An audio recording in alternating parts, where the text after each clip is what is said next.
Hi everyone, Claudia here from Lighting Clarity.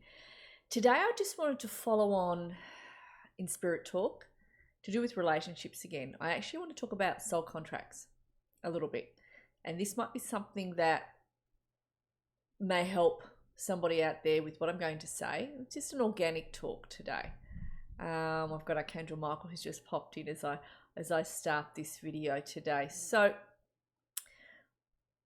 we'll have soul contracts with everybody in our lives, and you would have planned some of these important soul contracts that you have before coming in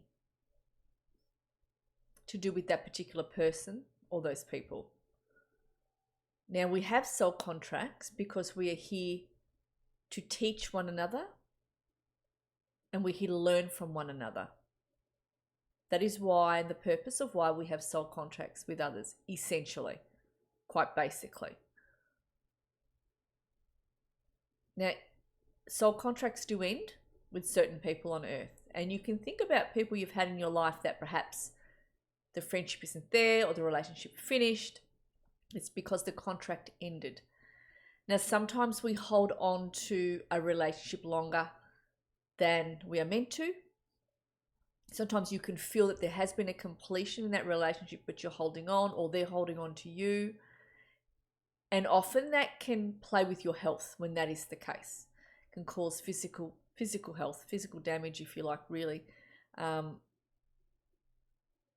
such. Yeah. So the way in which you know a relationship has finished or ended is that you're not feeling that you're wanting to be around them so much. You will have found that. You can feel that your energy is going elsewhere. Especially if they're still holding on to you, it is draining your energy. And often even after they've moved out of our lives, sometimes they've got their hooks in your auric field and it can be draining your energy without you realizing it. Because really, at the end of the day, we are all psychically connected to one another. We actually all know what each other really thinks of each other. Really, we are psychically connected all the way around the world. And that is why you'll hear spiritual gurus, we'll call them, say, think positively, send positive love out, whatever they say, across the globe. Let's bring peace, because we are all psychically connected in one form or another.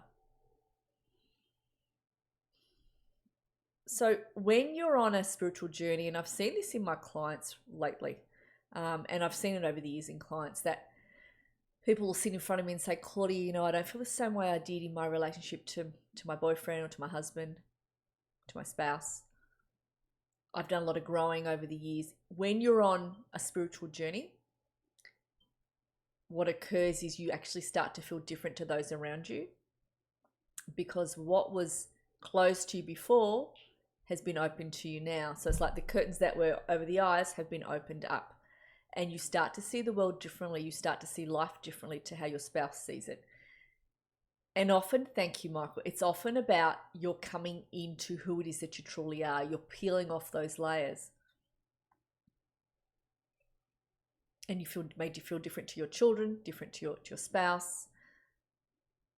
When we are growing, you're going to feel that difference with other people around you, including people that you thought you enjoyed their company, friendships, but you're sort of looking at them and they seem very 3D. So to speak, and you're like, I just don't feel I enjoy those conversations anymore with that person. Whenever we're on a spiritual journey, it's going to take you down different roads. That doesn't mean you're meant to split up with your spouse. That doesn't mean that you're going to lose that friend. It does mean you're going to shift a little bit, and they're going to have to shift as well to a point. Not everybody does.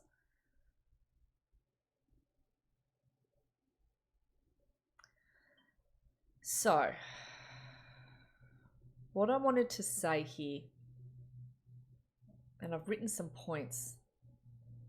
So what your rate of growth and what you need may be different to your partner's rate of growth and what they need. Now, you may say your partner isn't growing, or your kids aren't growing, or your friend isn't growing, for example.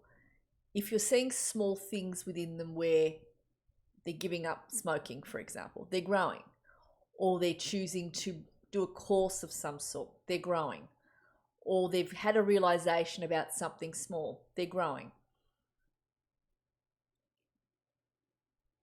if they're doing things that's going to better their health, their emotional, their mental, their physical health, they are growing.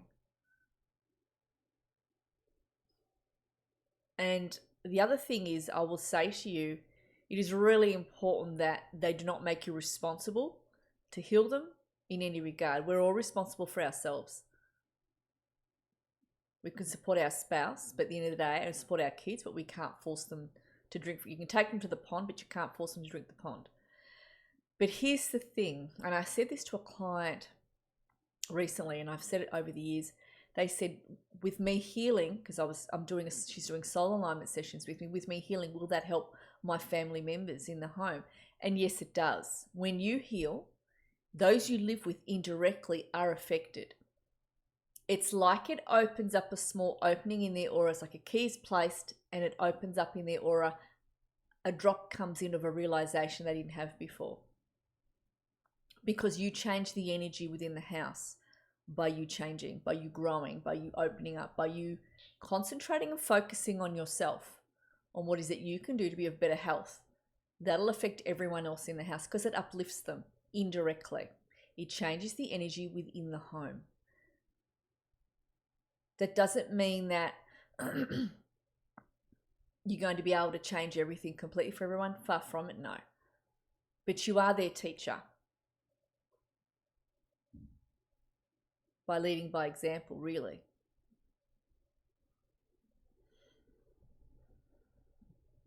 Some of us are here to lead, to guide, but we're not always here to heal others. And some people are here to assist others in their healing. So maybe feel into which category you're in.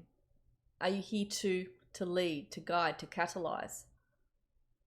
Are you here to heal? You may be here for all of that. The other thing is you came here to grow, and you came here to teach others to grow as well, in whatever capacity that is.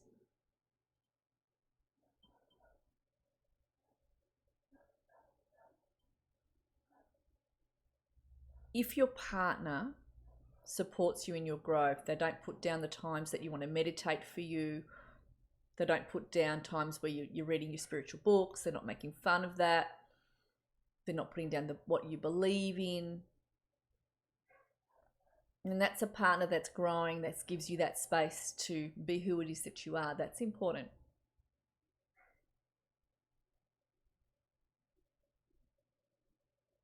Even if they don't necessarily believe in what you do. For example, if you attend the spiritual churches where they do mediumship and your partner doesn't really believe that those people can hear those who have passed and bring through loved ones, but they're happy that you're happy to go, that's fine. As long as you're given the space to be who you are, that's really, really important. I wanted to come on to say that today. I hope something within this talk has helped all of you in some way. None of you are wrong in how you feel. None of you are wrong in what you believe in. None of you are wrong in who you are. I want you to look yourselves in the mirror and just appreciate who you are. You didn't come here to be perfect. You didn't come here to smile all the time. You didn't come here to be nice all the time either. You didn't come here to be Pollyanna. It's absolutely impossible to do that when we live on earth. We get cross with one another. That's part of being here. That's part of the learning and the growing and the teaching. That's what we teach one another. That's what we learn from one another. All right. Well, many, many blessings. I'll connect with all of you again soon. Thanks, everyone.